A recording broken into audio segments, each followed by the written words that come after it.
বিড়ালের অদ্ভুত কল্পনা। বনের ধারে একটি ছোট্ট গ্রামে রিমঝিম নামে একটি সুন্দর বিড়াল থাকত। রিমঝিমের ছিল সাদা রঙের পশম আর নীল চোখ।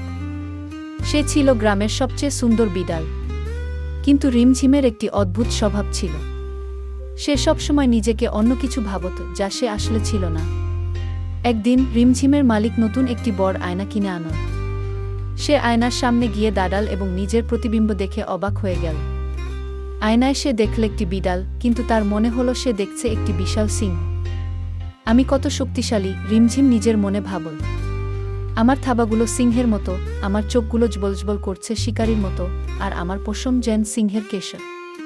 এখন থেকে রিমঝিম প্রতিদিন আয়নার সামনে ঘন্টার পর ঘন্টা দাঁড়িয়ে থাকত এবং নিজেকে সিংহ হিসেবে কল্পনা করত।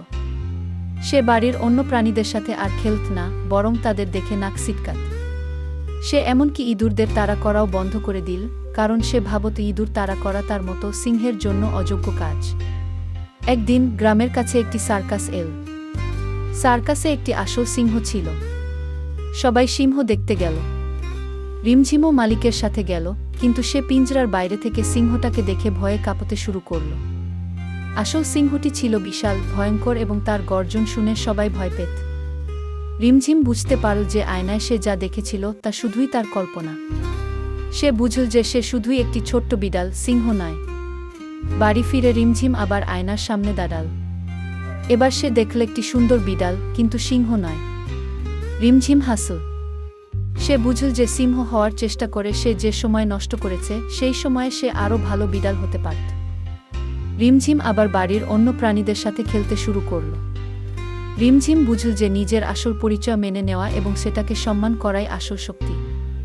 রিমঝিমের মালিক একদিন সে রিমঝিমকে কোলে নিয়ে বলল, রিমঝিম, তুমি হয়তো সিংহ নও, কিন্তু তুমি একটি অসাধারণ বিড়াল। তোমার নিজের মধ্যে অনেক বিশেষত্ব আছে। নিজেকে অন্য কিছু ভাবার দরকার নেই।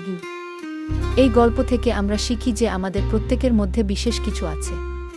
আমাদের উচিত অন্য কাউকে অনুকরণ করার চেষ্টা না করে নিজের বিশেষত্বগুলোকে চিনে তাকে বিকশিত করা। যখন আমরা নিজেকে সত্যিকারভাবে চিনি এবং মেনে নিই, তখনই আমরা সত্যিকারের খুশি হতে পারি। বিড়াল যখন আয়নার সামনে দাঁড়িয়ে নিজেকে সিংহ ভাবে, আসলে এটা ঠিক নয়। আমাদের সবার উচিত নিজেকে চেনা এবং নিজের সীমাবদ্ধতা জানা। আমরা সবাই অনন্য এবং আমাদের নিজস্ব গুণাবলী আছে যা আমাদের বিশেষ করে তোলে। আত্মসম্মান এবং আত্মবিশ্বাস থাকা ভালো, কিন্তু অহংকার করা ঠিক নয়। নিজের সত্যিকার পরিচয়কে ভালোবাসো আর তাকে সারা জীবন সাথে নিয়ে চলো।